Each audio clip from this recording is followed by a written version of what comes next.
بسم اللہ الرحمن الرحیم۔ سورہ بقرہ کی آیت نمبر 116۔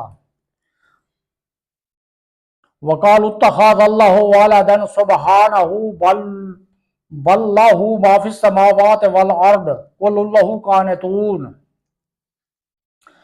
وَقَالُوا اتَّخَذَ اللَّهُ وَلَدًا سُبْحَانَهُ بَل لَّهُ مَا فِي السَّمَاوَاتِ وَالْأَرْضِ كُلٌّ لَّهُ قَانِتُونَ۔ ترجمہ کنز العرفان۔ اور مشرکوں نے کہا اللہ نے اپنے لیے اولاد بنا رکھی ہے، وہ پاک ذات ہے، بلکہ جو کچھ آسمانوں اور زمین میں ہے سب اسی کی ملکیت میں ہے، سب اس کے حضور گردن جھکائے ہوئے ہیں۔ سبحانہ، اللہ پاک ہے۔ یہودیوں نے حضرت عزیر علیہ السلام کو اور عیسائیوں نے حضرت عیسیٰ علیہ السلام کو خدا کا بیٹا مانا، جبکہ مشرکین عرب نے فرشتوں کو خدا کی بیٹیاں قرار دیا۔ جیسا کہ تینوں چیزیں قرآن پاک میں مذکور ہیں، ان سب کے رد میں یہ آیت نازل ہوئی۔ لہو ما فی السماوات، اسی کا ہے جو آسمانوں میں ہے۔ کسی کی اولاد اس کی ملکیت نہیں ہو سکتی، اور جب آسمانوں اور زمین کی ہر چیز اللہ تعالیٰ کی ملکیت ہے تو اس کی اولاد کیسے ہو سکتی ہے؟ نیز اولاد حقیقت میں ماں باپ کا جز ہوتی ہے، اور آدمی اپنے جز کا مالک ہوتا ہے۔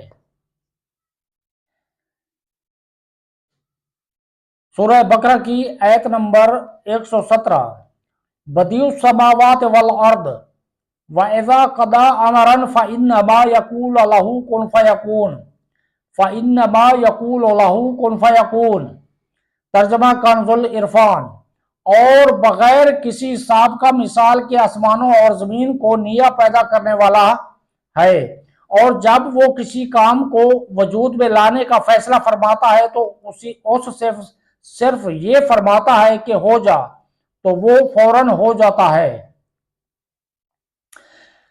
بدیع السماوات والارض وَإِذَا قَضَىٰ أَمْرًا فَإِنَّمَا يَقُولُ لَهُ كُن فَيَكُونُ۔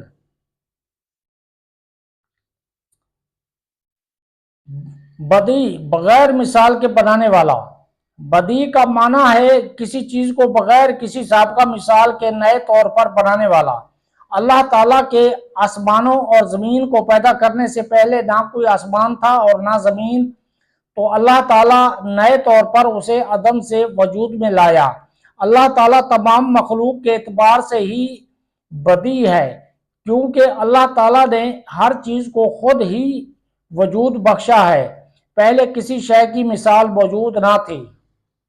وَإِذَا قَضَىٰ، اور جب فیصلہ فرماتا ہے۔ فیصلہ فرمانے سے مراد ارادہ کرنا ہے، جیسا کہ ایک اور مقام پر اللہ تعالیٰ ارشاد فرماتا ہے، انما امرہ اذا اراد شیئا ان یقول لہ کن فیکون۔ اس کا کام تو یہی ہے کہ جب کسی شے کا ارادہ فرماتا ہے تو اس سے فرماتا ہے ہو جا، تو وہ فوراً ہو جاتی ہے۔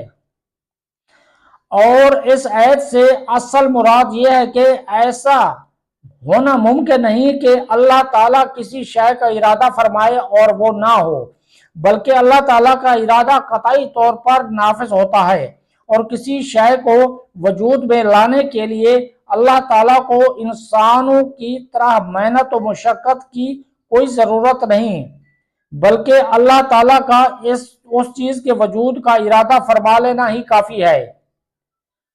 یاد رہے کہ اللہ تعالیٰ کسی بھی کام میں کسی کا محتاج نہیں، اور اللہ تعالیٰ کا مختلف کاموں کے لیے فرشتوں کو مقرر کرنا حکمت ہے، حاجت نہیں۔